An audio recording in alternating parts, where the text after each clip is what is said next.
Son las 6 de la mañana.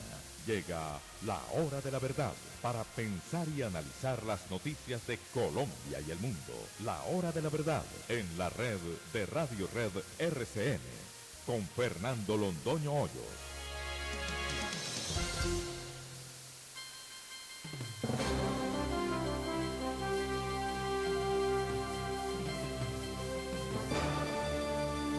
Muy buenos días, queridos amigos de la hora de la verdad. Son las 6 de la mañana de este jueves 10 de noviembre de 2022. Y estos son, entre otros temas y asuntos que trataremos en la grata compañía de ustedes durante las próximas horas.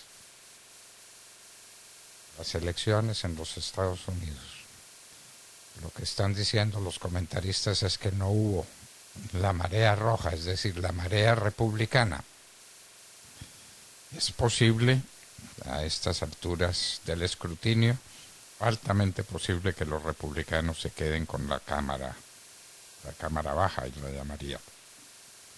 Sobre el Senado de la República, el debate es voto a voto. Podría haber otra vez empate que lo resuelve el voto de la vicepresidente, que es de Joe Biden, como se sabe. De manera que no hubo marea roja, eso parece definitivo. Triunfo de todas maneras en la Cámara y todavía incertidumbre sobre lo que pase en el Senado. Hablaremos sobre este tema. El huracán Nicole. El huracán Nicole ya penetró por las costas de la Florida, al norte de Fort Pierce, digamos en camino a Orlando, sin que haya tocado directamente a Orlando el ojo del huracán, pero las lluvias son muy intensas. En este momento se está desarrollando el fenómeno, parece que ya convertido no en huracán 1, sino en una tormenta tropical. Se esperan muy fuertes lluvias en muchas partes de la Florida. Para quienes están interesados en el tema por tener amigos o parientes o relacionados en Miami, les queremos decir que el sur de la Florida no fue afectado directamente por Nicole. La reforma electoral.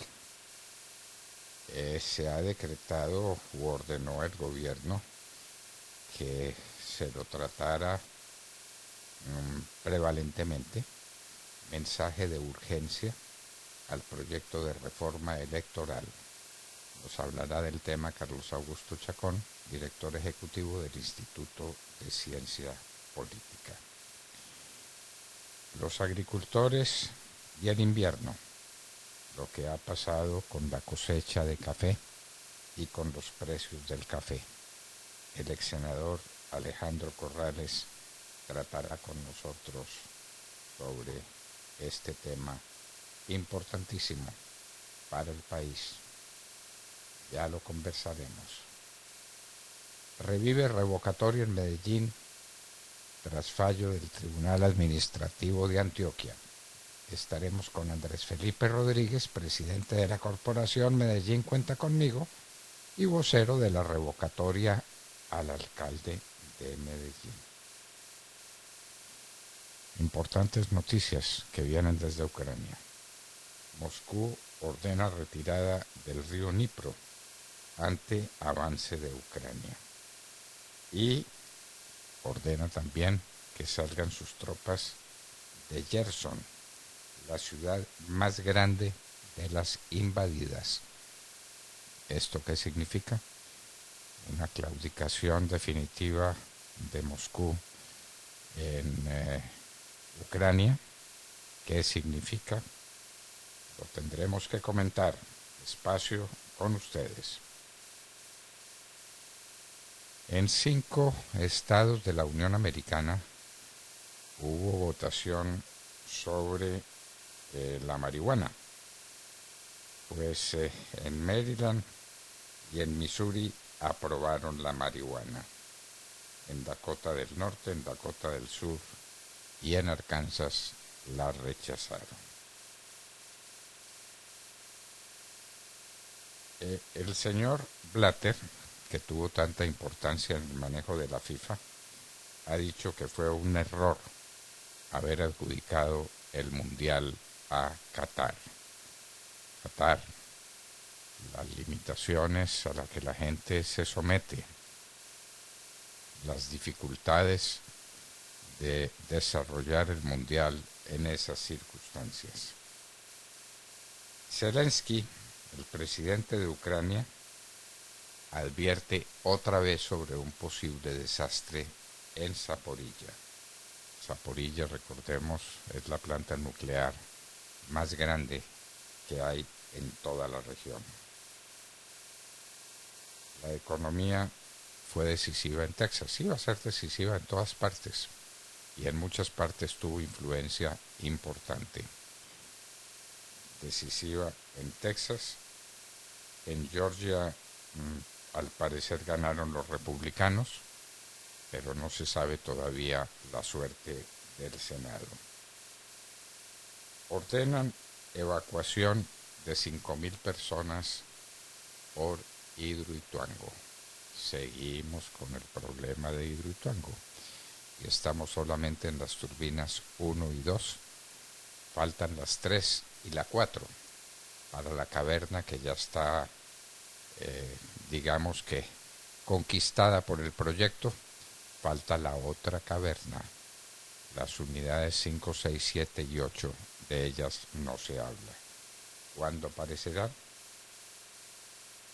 Una niña de 8 años estuvo encerrada 7 por parte de sus abuelos. Encerrada la niña. ¿Cómo puede haber abuelos tan crueles? Los abuelos normalmente nos morimos por nuestros nietos de amor. Sí hubo acuerdo Shakira-Piqué sobre el manejo de los niños, de sus hijos. Fue por el bien de ellos y hubo acuerdo entre los dos. Esta telenovela en esa parte parece que concluye. La tragedia invernal de Piojó en la costa atlántica. La tragedia invernal se ha extendido por todo el país, pero lo de Piojó tiene unas dimensiones catastróficas. Condenado por soborno a una jueza, dirían ahora, a 5 años y 8 meses de prisión el empresario Carlos Matos. 5 años y 8 meses de prisión, Carlos Matos. La firma Meta, una de las firmas tecnológicas más importantes del mundo, de los Estados Unidos, anuncia despido de 11,000 trabajadores. Están pasando cosas supremamente graves y supremamente importantes o decisivas en el mundo de la tecnología, con Meta, con Twitter, en fin. Ya iremos hablando con ustedes sobre ese tema. En Cali murió una niña de 4 años que la llevaban en una moto sin casco. Por Dios, no cometan estupideces con los niños. Cuiden a los niños. ¿Cómo es eso posible? Una criatura de 4 años montada en una moto y sin casco. ¡Qué horror! Murió la niñita. En México se ahogó un niñito de 6 años en clase de natación. Otra vez un llamamiento al cuidado de los niños. No es posible que en una clase de natación se ahogue una criatura. Restablecer el comercio entre Colombia y Venezuela.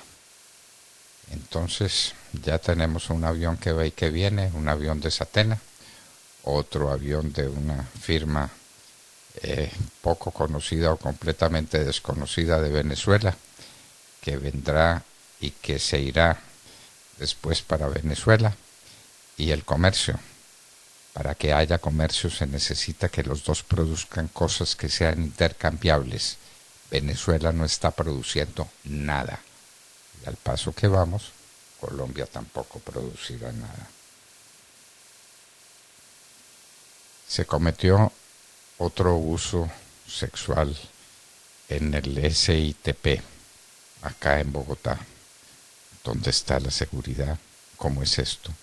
¿Qué es lo que puede estar ocurriendo? Bueno, que la señora alcaldesa explique cómo es el tema de la seguridad en Transmilenio y los medios de transporte masivo, los buses SITP. Las utilidades de Ecopetrol, escuchen bien, entre enero y septiembre alcanzaron 26.6 billones de pesos. Eso es lo que no le gusta a Petro. Y de esos 26.6 billones de pesos, una parte muy importante se irán en utilidades para los llamados programas sociales de Petro. En todo caso, que Petro entienda la importancia que tiene el petróleo y la importancia que tiene el carbón para el desarrollo económico del país.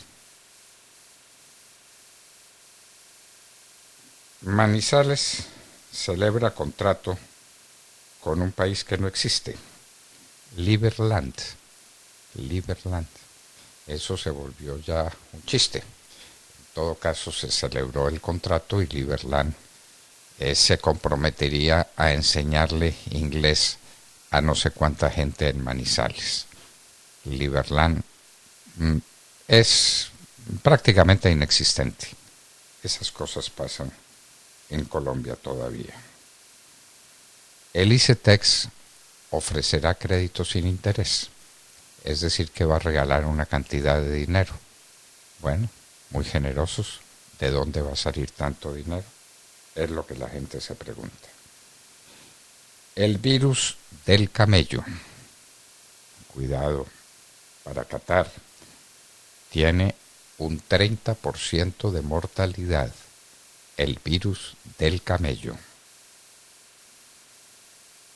Miami era un bastión demócrata hasta que llegaron los hispanos y lo convirtieron en un bastión republicano.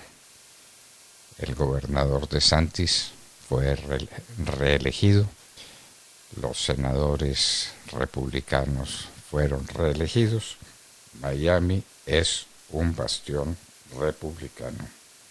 Y en hoy en la historia, año de 1619, los sueños de Descartes o Descartes, como ustedes prefieran, que cambiaron el rumbo de la filosofía. La filosofía moderna se inicia con Descartes. ¿Y cuántas cosas en el campo de la geometría, en el campo de las ciencias, se le deben a René Descartes, quien tuvo unos sueños, los sueños que le permitieron escribir el famoso discurso del método? De todo esto y de mucho más hablaremos con ustedes en las próximas horas, desde aquí, desde la hora de la verdad. Nuestras plataformas de sonido están disponibles para que ustedes puedan escuchar La Hora de la Verdad en audio de alta calidad en Colombia o cualquier parte del mundo. Empezando por la plataforma TuneIn, donde ustedes pueden escuchar el programa. Simplemente descargan esa app en su smartphone o también inclusive en su televisor, también en Smart TV, en su tablet, y escriben La Hora de la Verdad. Ahí pueden ustedes escuchar nuestro sonido en Colombia o cualquier parte del mundo. Y nuestra señal en vivo también está disponible a través de las redes sociales. Tenemos sonido en Facebook Live, también en nuestra cuenta de YouTube y en nuestra página de internet www.lahoradelaverdad.com.co. También les recordamos que estamos atentos todos los días a sus mensajes y sus opiniones a través de nuestras redes sociales. Nos pueden seguir en Twitter y enviarnos esos comentarios a nuestra cuenta @hora-de-la-verdad. También nos pueden seguir en Instagram. Nos encuentran como @lahora-de-la-verdad-oficial, y en Facebook también estamos como La Hora de la Verdad con Fernando Londoño Hoyos. Allí siempre pendientes a todas sus opiniones y sus comentarios. Si es usuario de podcast, estamos en Apple Podcast y estamos en Spotify, donde puede escuchar La Hora de la Verdad en diferido. Están las entrevistas, las secciones como el editorial, al oído, los indicadores económicos, hoy en la historia, la cultura, la música, los deportes y todos los temas que son de su interés. En Colombia son las 6 de la mañana, 15 minutos. Esta es La Hora de la Verdad. Bienvenidos. www.lahoradelaverdad.com.co. Escúchenos desde cualquier parte del mundo a través de nuestra página de internet. Opinión, deportes, cultura y entrevistas. Visítenos y participe. www.lahoradelaverdad.com.co. Pase la voz.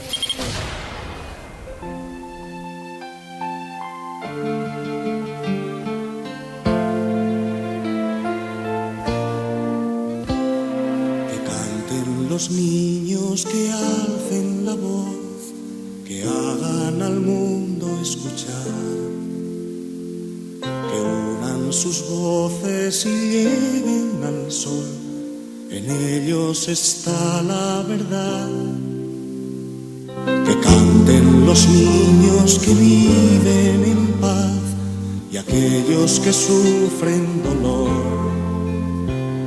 Que canten por esos que no cantarán porque han apagado su voz.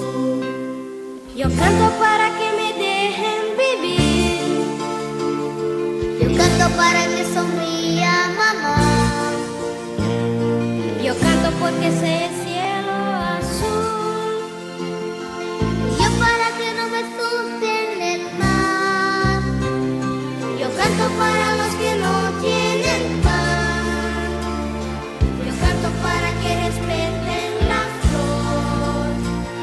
Que canten los niños, que canten, cuidémoslos como el más preciado tesoro, amémoslos, amemos a los niños, en ellos está la verdad. Bueno, con esa canción hermosísima de José Luis Perales, saludemos la mañana de Mar Córdoba. Doctor Fernando, muy buenos días para usted, buenos días para nuestros oyentes y por supuesto para esta mesa de trabajo. Desde que el presidente Petro tomó posesión ha venido hablando de la paz total, de la segunda oportunidad y de la posibilidad de lograr una paz que incluya a todos los actores criminales de este país. Por supuesto, uno de los principales beneficiados con el cuento de la paz total, y que le llamo yo un cuento, ha sido la guerrilla terrorista del ELN. Recordemos que ya el presidente Petro hace unos días, exactamente antes de posesionarse como presidente de Colombia, había propuesto que una de las cosas que era necesaria para poder avanzar era un cese bilateral con la guerrilla del ELN con el fin de poder empezar unas negociaciones de un acuerdo de paz que fueron, recuerden ustedes, canceladas durante el gobierno del expresidente Iván Duque. De hecho, desde el gobierno de Gustavo Petro se habló del cese multilateral, que muchos nos preguntamos si eso significaba entonces que las fuerzas militares y de policía se quedaban cruzadas de brazos mientras veían cómo accionaban armas, secuestros y otras actividades criminales las bandas terroristas de este país. Recuerden ustedes, 22 grupos criminales dijeron estar de acuerdo con la idea de sentarse a hablar de paz total con el gobierno del presidente Petro, lo mismo que el ELN, que no ha dejado de tener interés en poder seguir los famosos diálogos. Pues muy bien, en las últimas horas dos cosas se han conocido. La primera de ellas es que efectivamente en el periodo de gobierno, según una base de fuentes de información entre la Fiscalía, la Policía y demás entidades, efectivamente el gobierno Petro reconoce que van 39 personas asesinadas en masacres durante el gobierno del señor Gustavo Petro. Eso es uno de los hechos que aparecen a primera vista. Lo segundo es que evidentemente, claro, los del pacto histórico y los grupos de coalición alrededor del gobierno del presidente Petro no dicen nada del asesinato o masacre de líderes sociales, pues ya con la llegada de Petro al poder parece que esos hechos de criminalidad dejaron de ser importantes para ese sector de la política. Según el documento que se envió al Congreso de la República, donde se hace parte de un cuestionario que le hicieron para un debate de control político al señor ministro de Defensa para el periodo comprendido entre el 7 de agosto y el 27 de octubre del 2022, se han registrado 9 casos de masacres, 4 en áreas rurales, 5 en áreas urbanas, dejando un total de 39 víctimas en estas acciones. Recordemos que las cifras de Indepaz y de Human Rights Watch van 10 muertos por encima a estos que reporta el propio gobierno del presidente Gustavo Petro. Pero mientras esto ocurre y siguen hablando de la segunda oportunidad, de la paz total y del perdón social, los terroristas del ELN confirmaron que secuestraron el 1 y 2 de noviembre a los soldados del Ejército Nacional Fernando Urrego y Luífer Mejía, reportados como desaparecidos el pasado fin de semana en un hecho que ya el ELN se ha atribuido en el caserío de Floramarillo, municipio de Tame, ejecutado por integrantes del Frente de Guerra Oriental de esa guerrilla terrorista. Han escrito a través de un comunicado lo siguiente, abro comillas: los prisioneros se les está dando trato de acuerdo a las condiciones de guerra que vivimos y en los próximos días serán dejados en libertad ante organismos de derechos humanos. Dice ese documento, sin embargo, esos terroristas advierten que toda acción ofensiva de rescate podría poner en riesgo la vida de los uniformados. En su momento, el Ejército Nacional reportó que el soldado Mejía había salido de la unidad militar ubicada en Puerto Jordán, Arauca, el 1 de noviembre a disfrutar de un plan de moral, descanso y bienestar, pero sus familiares reportaron que no tuvieron comunicación con él vía telefónica ni tampoco había llegado a su destino en Granada, en el departamento del Meta. Lo mismo ocurrió con el soldado Urrego, quien salió de la misma unidad del 1 de noviembre, pero su hermano habría tratado de comunicarse en repetidas ocasiones vía telefónica desde su salida y tampoco recibió respuesta. Lo cierto es que el ELN admite que tiene a estos dos hombres de la fuerza pública en momentos en que el gobierno de Gustavo Petro y todos sus funcionarios insisten en que sí hay posibilidades de paz con los terroristas del ELN, que siguen asesinando, siguen secuestrando y pues aquí siguen creyendo que efectivamente puede haber paz con ellos. Bueno, lo que sí es cierto además es que en los últimos días no ha habido voladuras del oleoducto. El ELN, y eso no lo olvide nadie, es el peor ecocida que hay en la humanidad. Las voladuras del oleoducto Caño Limón Coveñas han hecho más daños al ecosistema, a la naturaleza, que cualquier otra actividad criminal o de cualquier tipo. Ese es el ELN y con él es con el que estamos previendo la paz total. Dios mío. Cindy Larrota. Doctor Fernando, muy buen día para usted, para Ademar, para Tata Sofi, para todos nuestros oyentes. Sigo esta semana atenta, doctor Fernando, a lo que está pasando en medio de la invasión de Rusia a Ucrania. Pues les quiero contar que ayer el ministro de Defensa de Rusia, Sergei Shoigu, dio la orden de retirada de sus tropas de toda la parte de la región de Jersón, situada al norte del río Dnieper, es decir, los territorios que están en la orilla derecha, incluyendo precisamente a la ciudad de Jersón, que también lleva el mismo nombre de esta región. Ahora las tropas, doctor Fernando, se replegarán hacia la ribera izquierda, esto para defender mejor la zona y proteger a Crimea del avance ucraniano. El comandante en jefe del ejército ruso en Ucrania, el general Sergei Sorovikin, dijo, doctor Fernando, ayer que existe una amenaza adicional para la población civil y que hay riesgo de un completo aislamiento de las tropas en el margen derecho del río, y agregó que el repliegue ha sido una decisión muy difícil, pero que servirá para preservar la vida de los militares y la capacidad de combate. Según medios de comunicación internacionales, las tropas ucranianas ya han recuperado aproximadamente 1.200 kilómetros cuadrados en la provincia de Jersón, especialmente en el norte y noreste. Y a pesar de que la orden de retirada del ministro Shoigu fue transmitida ayer, doctor Fernando, por los medios de comunicación estatales en Rusia, las autoridades de Kiev están pues un poco escépticas al respecto. El asesor de la oficina presidencial ucraniana, Mikhailo Podolyak, dijo ayer que las acciones dicen más que las palabras y que no ven señales de que Rusia vaya a marcharse de Jersón sin combatir, y que hasta que la bandera ucraniana no ondee sobre esa región, pues no tiene sentido hablar de una retirada rusa. Doctor Fernando, ayer también se conoció que el vicegobernador de Jersón, que fue instalado por el Kremlin, Kirill Stremetsov, murió extrañamente en un accidente automovilístico que está siendo motivo de investigación, aunque Rusia ya ha acusado directamente a Ucrania de ser la responsable. Stremetsov fue un defensor destacado de la ocupación rusa, se hizo muy conocido a nivel mundial por sus declaraciones agresivas en las redes sociales y la policía ucraniana lo estaba buscando por traición. Sin duda, doctor Fernando, la retirada de las tropas rusas de Jersón, que era la única ciudad capital ucraniana en manos de Rusia desde que comenzó la invasión en febrero, es un duro golpe para Vladimir Putin, especialmente porque, recordemos, a finales de septiembre, Rusia había anexionado a su territorio precisamente la región de Jersón, al igual que Donetsk, Lugansk y Zaporilla, esta última a pesar de no tenerla bajo su control total. También ayer Mark Milley, que es el jefe del Estado Mayor de los Estados Unidos, dijo que más de 100.000 soldados rusos, doctor Fernando, han muerto o han resultado heridos desde el comienzo de la invasión de Ucrania. Mientras tanto, y esto lo hablamos usted y yo en comentarios ayer, se está presentando, doctor Fernando, una especie de rebelión dentro de los movilizados rusos. A diario se quejan por la falta de pago por parte del gobierno de Putin y también por las duras condiciones en las que se encuentran en el frente de batalla. Incluso varios componentes militares se están negando a combatir.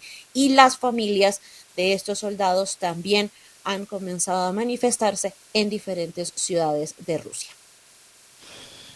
Está siendo derrotada Rusia. Jersón de todas maneras es muy importante y la orden de Putin es categórica. Hay que dejar Jersón. Es una resistencia inútil ante el avance de las tropas ucranianas. Bueno, miren ustedes pues lo que está pasando en la invasión cruel de Rusia a Ucrania. Tata Castro. Muy buenos días a todos. En materia deportiva les cuento que revivieron los equipos bogotanos en la segunda jornada ayer del cuadrangular A. Importante victoria obtuvo Independiente Santa Fe en el Campín en un duro compromiso frente al Deportivo Pereira y que solamente se definió para ellos en el segundo tiempo. 2-0 ganó el conjunto cardenal con goles de André Estupiñán y Wilson Morelo en los minutos 78 y 87 respectivamente. Pereira jugó con 10 jugadores desde el minuto 58 luego de la expulsión por doble amarilla de Gerson Mosquera, cosa que aprovechó Santa Fe para marcar la diferencia en el marcador. Y en Barranquilla, Millonarios de visitante salió victorioso frente al Junior, 1-0. Ganó el equipo embajador gracias al gol anotado por Daniel Ruiz en el minuto 33.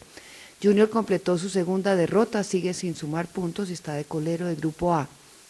Santa Fe es líder con 4 puntos por el punto invisible, seguido de Millonarios con los mismos puntos y el tercero es Deportivo Pereira con 3. En la próxima jornada, Junior visitará a Santa Fe en Bogotá el domingo a las 4 de la tarde y Millonarios recibirá al Pereira el lunes 14 de noviembre a la misma hora.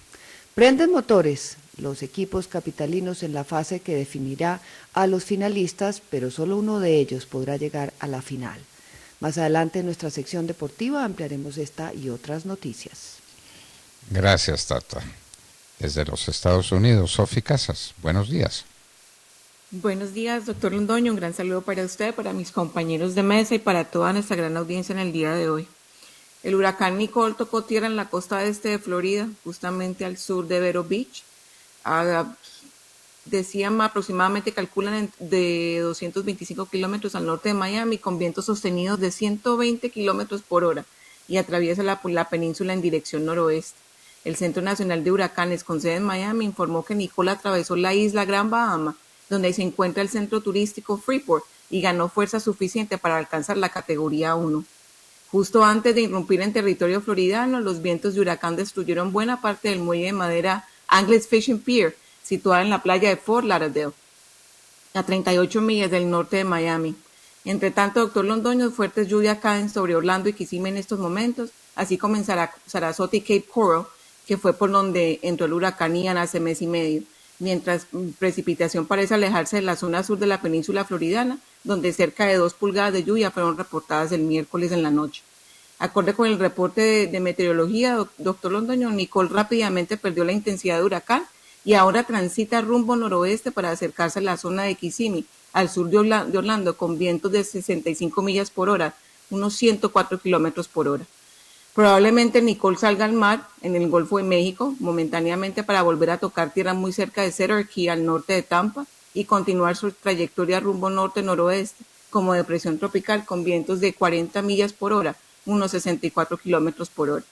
Hasta el momento, doctor Londoño, se reporta que casi 110,000 clientes de la FPL, la empresa de energía de aquí del estado de la Florida, se quedaron sin electricidad esta madrugada, mientras Nicole cruza la parte central del estado. Más de 109,800 clientes se vieron afectados por cortes a partir de las 5 de la mañana del día de hoy, según Power Outage, de acuerdo con la FPL también, En el condado de Brevard, en la costa este de Florida, más del 16% de los clientes se han quedado sin electricidad. Justo al sur de Brevard, en el condado de Indian River, más del 9% de los clientes están a oscuras. En el sitio web de la AFP le dejaron un comunicado diciendo que están respondiendo al clima tropical severo de Nicole y no pueden proporcionar una estimación de restauración en estos momentos.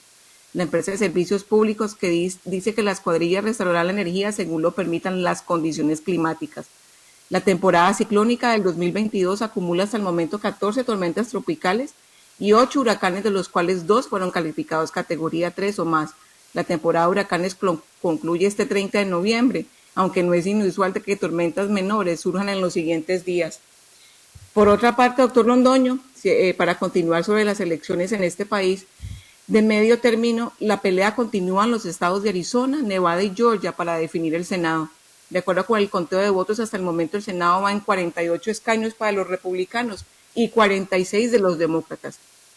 El empate en Georgia entre el demócrata Raphael Warnock y el republicano Herschel Walker mostró que ninguno de los dos candidatos alcanzó el 50% de los votos. El estado declaró que habrá una segunda vuelta el próximo 6 de diciembre para definir esta importante curul. La carrera por la gobernación de Arizona entre la republicana Kari Lake y la demócrata Katie Hobbs también muestra un empate entre esas dos candidatas, donde ya varios medios se han quejado y hasta han hablado de un supuesto fraude en el condado de Maricopa y la ineficiencia en el conteo de votos, donde muchos ya manifiestan que ya se debería tener un resultado. Por el momento, las autoridades reportan que todavía faltan 400,000 balotas por contabilizar. Sobre las gobernaciones en todo el país, hasta el momento van en 24 para los republicanos y 22 para los demócratas, sumando 46 de 50 gobernaciones en todos el estado. Por otro lado, la Cámara de Representantes, que se reanuda en sus 435 escaños, ya muestra un mapa pintado de rojo, donde los republicanos ya van en la delantera con 207 escaños y los demócratas en 184. Para lograr la mayoría se necesitan hasta el momento de 218 escaños. Seguiremos atentos a todos estos resultados, doctor Londoño, pero no sabremos bien cómo quedará el Senado a partir del 6 de diciembre. No lo sabemos, de manera pues que tenemos huracán y tenemos unas elecciones cuyo resultado es todavía incierto. La Cámara y el Senado en vilo, parece que van adelante los republicanos, aunque no se ha conseguido lo que llamaban la marea roja, ¿no? O algo parecido. Sí, señor. Sí, precisamente Donald Trump hablaba sobre eso, decía que se sentía bastante decepcionado, porque no fue arrasadora los votos, la ola roja no arrasó como se había pronosticado. ¿Tendría algo que ver la presencia de Donald Trump en el resultado, en cualquier sentido que sea? Bueno, pues hasta el momento no, doctor Londoño, todo el mundo se está enfocando, las noticias están muy enfocados en el estado que es Ron DeSantis, donde lo pronostican y ya lo ven como un presidencial y una competencia grande para Donald Trump para el 2024. El señor DeSantis que ganó la gobernación por amplio margen, ¿no? Sí, doctor Londoño, imagínese que para el 2018 él ganó la gobernación solo por la delantera de 30,000 votos, que no fue mucho, y ahorita para los midterms pasó 1,5 millones, o sea, pasó por encima del candidato demócrata Charlie Crist, en 20 puntos le ganó, 1,5 millones de votos. 1,5 millones de votos, muy bien. Y queridos amigos, en un minuto estaremos con Carlos Augusto Chacón, director ejecutivo del Instituto de Ciencia Política,